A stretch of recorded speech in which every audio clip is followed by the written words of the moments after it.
success when they compete in Glasgow. Excellent. Is the motion seconded? Is the motion seconded? Thank you. Thank you. I call the member for Layla.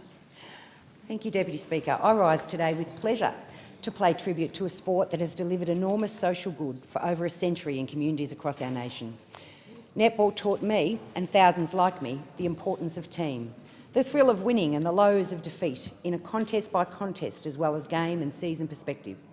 It taught us about fitness and about persistence. It taught us to work hard and to work together. It taught us about volunteering and about community. Deputy Speaker, it provided local role models, women who played hard on the court and ran a very successful and inclusive association of which I am honoured to say I'm a life member. Women, Deputy Speaker, like Jenny Toohey, Irene Cooney, Wilma Ryan, Dulcie Harvey, Alison Purdon, who were involved from their girlhood through to their 60s, and in the case of Karen Flaherty today in her 70s, who is still umpiring multiple times a week. In the years I grew from junior to senior, netball grew from a sleeping giant to having the highest participation rates of any sport in the country for girls, and with it came more opportunities for those involved. When I was a kid, I lived for stories of Melbourne University Blue and North Melbourne. These were serious clubs where state reps learned their craft and donned the Victorian Navy Blue in the national championships to play arch rivals New South Wales and SA. Today, Deputy Speaker, we have a trans-Tasman competition with international players from around the world televised weekly, adding to the media coverage of international competitions, the World Cup, the Com Games and the annual tests. Deputy Speaker, I want to pay tribute today to a lady who was critical and pivotal in building the profile of this great sport, the great Joyce Brown. Joyce Brown, OAM, was Victorian player, captain and coach. She was Australian player, captain and coach. She was double A badged umpire and developed the National Coaching Accreditation Program still used today. She is a great Victorian and great Australian. It was women like those in my community and like Joyce Brown who took their love for the game and built what we have today. So what is so special about netball, Deputy Speaker? Well, let me explain. It is a true team sport. It is a game of specialised positions that are limited to populate only certain parts of the court. It therefore takes more than one player to move the ball from one end of the court to the other.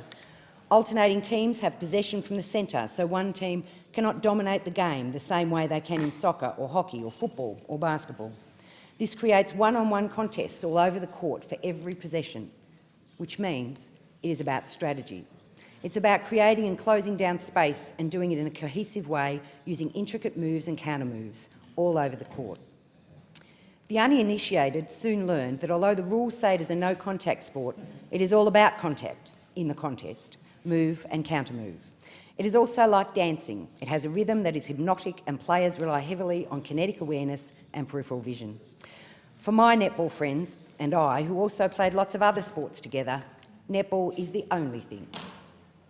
The sport that provides the tightest physical contact with the perfectly threaded pass, the exquisitely timed lead, the crafted moves that open up just the right space, and the aha moment when limbs and mind combine and a great intercept is taken and the player and ball move smoothly through the air. Playing the game is theatre and concert. It is elegant and graceful, it is demanding and exhilarating. It is the most aerial of sports, combining the perfect one-handed passes, the high hard to a leading player, the sweet arch of the lob. These juxtaposed by the double-handed give-and-goes and tight bounce passes delivered around corners at lightning speed. And in a Commonwealth Games year, Deputy Speaker, I wish another great Victorian, Lisa Alexander, and her charges in the national team all the best in their selection and preparation across the next 6 months and a great tournament in Glasgow. I, like all netball fans, Deputy Speaker, look forward to watching the Diamonds play as ever, and would also congratulate all involved in the ANZ Championships, particularly, of course, the Vixens. I commend the motion to the House.